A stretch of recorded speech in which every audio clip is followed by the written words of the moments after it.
During the day, as I look around in class, all I see are my peers on their phones and iPods checking Facebook and other social networks. We interviewed a couple of students and adults to see what their point of view was on teen dependency on social networks. What is a social network?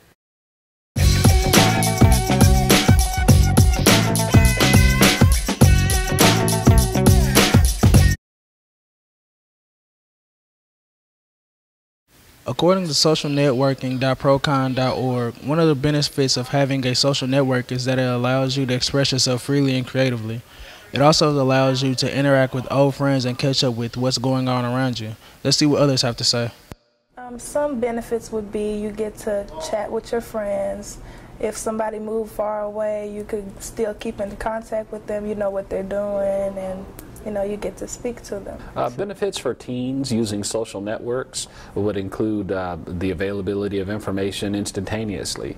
We're in a culture that really likes the instant gratification, and with the abilities of the internet to be able to speak with hundreds, thousands of peoples over hundreds of thousands of miles, no longer are you really bound by your block, your city, your country even. You can exchange ideas freely. So there's a big opportunity for students to learn and have access to more information. Yeah, I would say the benefits of a social network for a teenager would most likely be social skills, because that's something you can develop, because most likely when you're having a social network life, as most teens do today, you start to communicate with people more. Mostly people outside of the norm, people from other countries, people from places you wouldn't really expect to talk to people from. I think we're addicted to the network because some kids, they do spend hours on Facebook, Twitter, all that stuff, Instagram. I believe social networking can be addicting to teenagers, absolutely. It's one of the way the brain is wired for teens. They're very social people. They're learning how to act and react to their peers and their peer group. So to have access to peers all the time, not just at school, not just at home, but at any point during the day, that's a very tempting and potentially addictive idea. It affects teens a lot. Me being a teen, I would say it does a lot. The first thing in the morning when my iPod rings off for my alarm clock, I check my Instagram.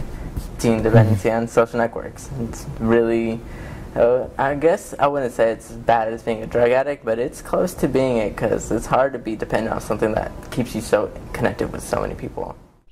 According to our research, we found out that people spend more time online than talking face-to-face. Also, people are not aware that the information they post online can never be taken back once posted.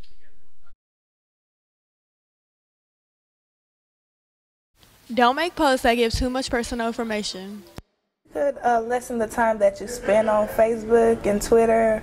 You could spend like an hour instead of 3 to 5 hours and more. Parents could definitely be a part of the solution to cutting back how much teens are exposed to social networks. Very similar to how parents can monitor how much TV intake young children have. You can just limit the hours. Once you get to cross into the teenage years, though, things become a little different. Teens need to be able to experience some personal responsibility. They also need to experience some personal privacy. So rather than be one of the helicopter parents that constantly hovers around their children trying to protect them from all the evils in the world, you can make some concessions. You can allow your teen to have a private page that you don't necessarily have to have access to, but limit the access at home, limit the access on cell phones, limit the access at school. So with those limits there, if it's limited to a certain time of a network access per day, then the students can absolutely have a limited exposure. They should join something after school. After school activities would be perfect. Band club, something after school, football practice. Keep them active after school hours, so that way they don't just go home and get on the internet and check Facebook.